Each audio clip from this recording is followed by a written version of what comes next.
Joe Leigh here for Seconds Out with the Juggernaut Joe. Joyce, less than a month to go to your fight with Carlos Takam, obviously here in Wembley. And we're here in Wembley today at Meet Space VR.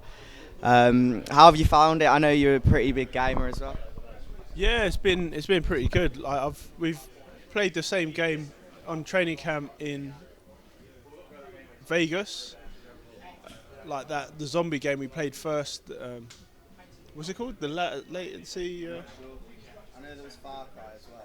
Yeah, no. What is this place called? It's Meet Space. zero. Oh, yeah, zero latency. Oh, Yeah. The same. So it's the same company, and yeah. So it's been really fun, and like got a chance to play Far Cry VR, which is like a new game that's just come out. So we're like one of the first people to play it, and I'm already on the leaderboard. I'm ranked 2 on there currently, so it's pretty good. And I've been like winning most of the games here today. I guess because I get more practice.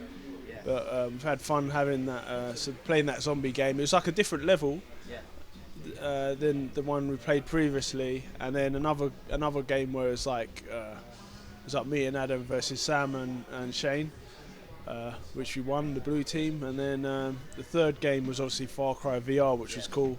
And then had a game of the Apollo Creed, like the boxing game. That was cool as well.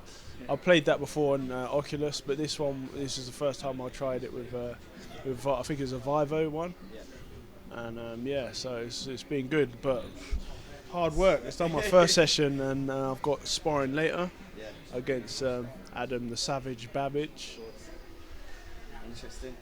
Before we talk about the sparring with Adam Babbage that you're going to have, and you've also had previously, I want to talk about VR quickly again, because before the Dubois fight, you were playing your PC game, you paused it, I'm pretty sure everyone's heard the story, and then you went back to play the same game just straight after the fight with Dubois.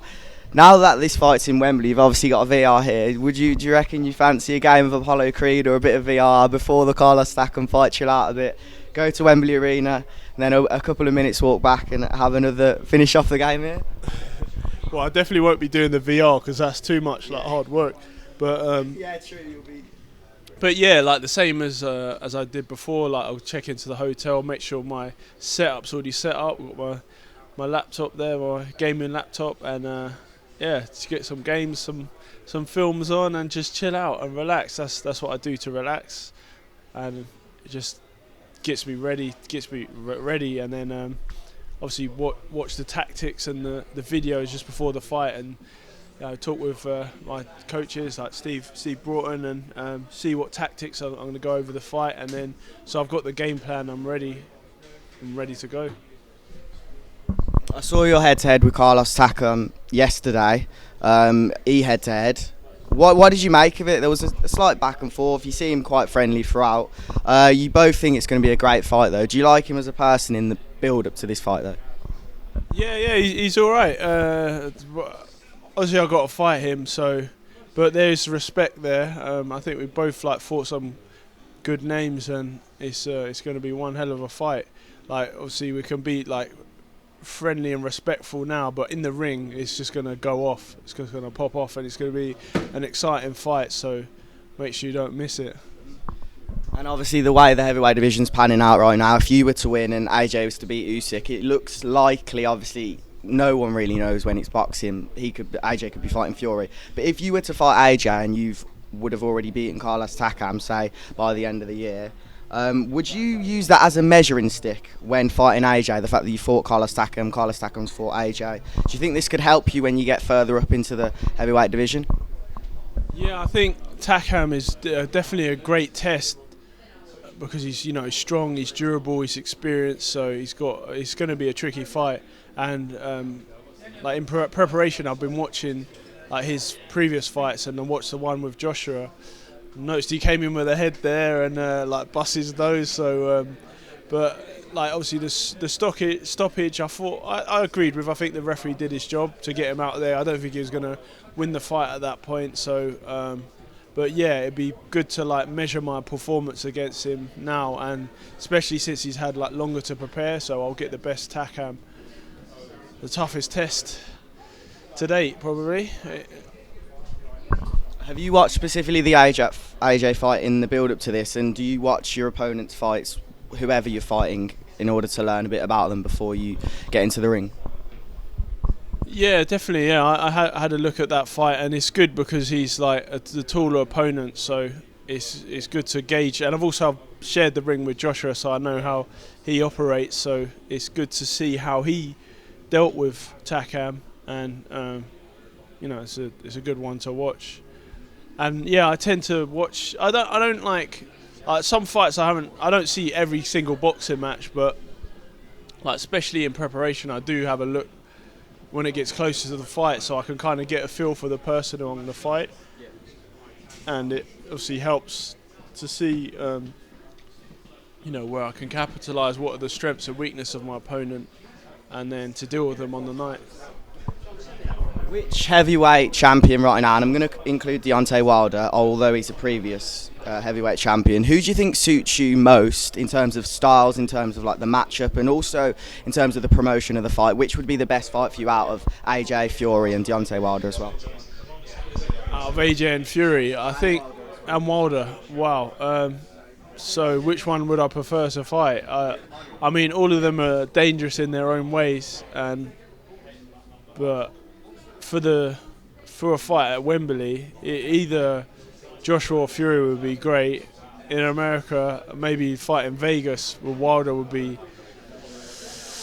one to watch as well. But it just depends on like who's got the belts and what fight. Like all of them fights are like life-changing money. So that's definitely a bonus. And I believe they're like all 50-50 fights.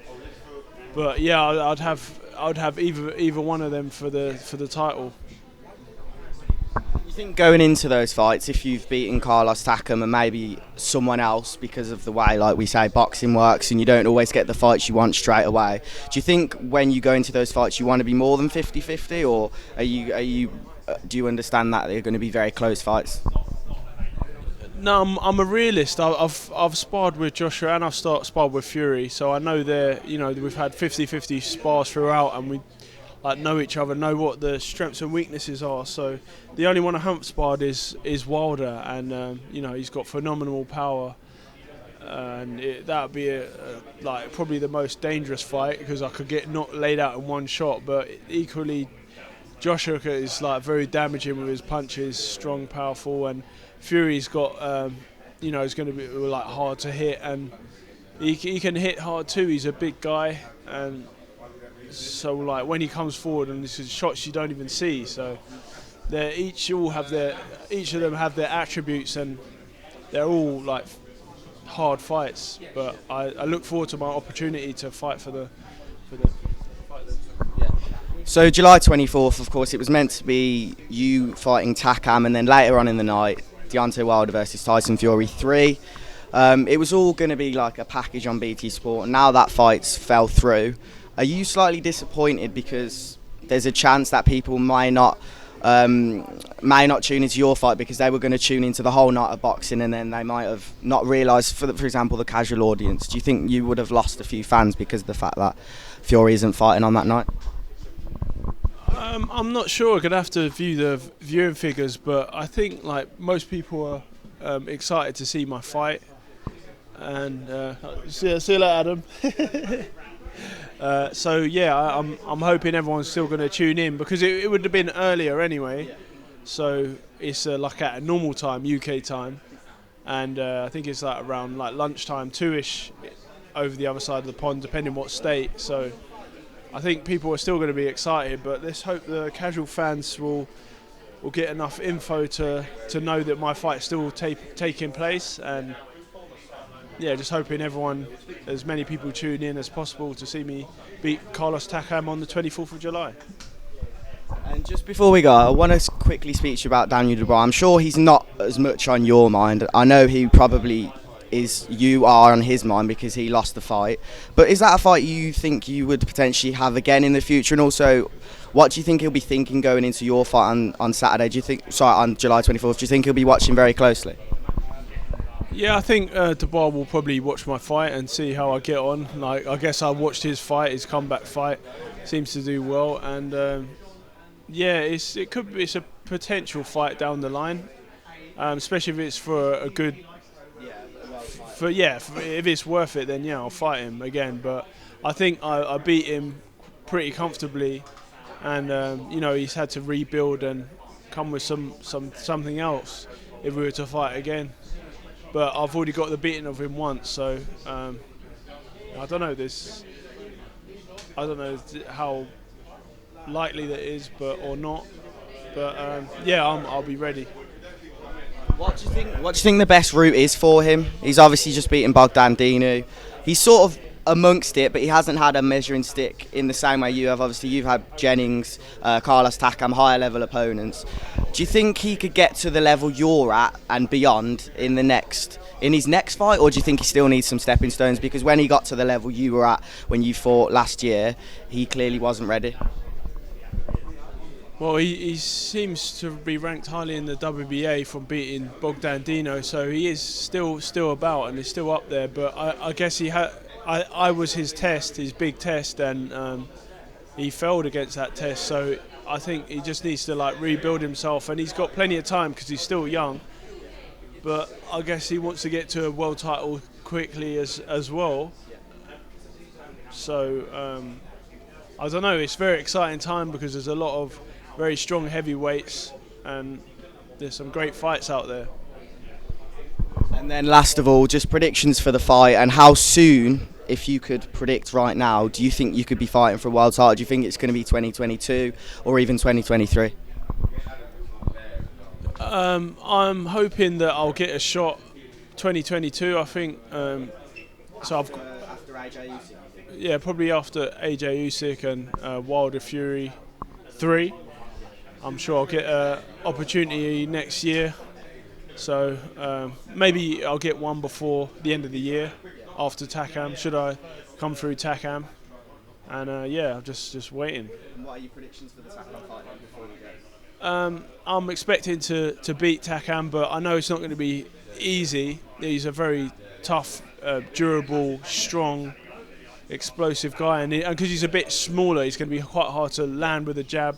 He's got a bit of head movement. He comes in close and throws big bombs. So yeah, it's going to be a tough test, but it's one I think I can beat him, and then move on to bigger and better things.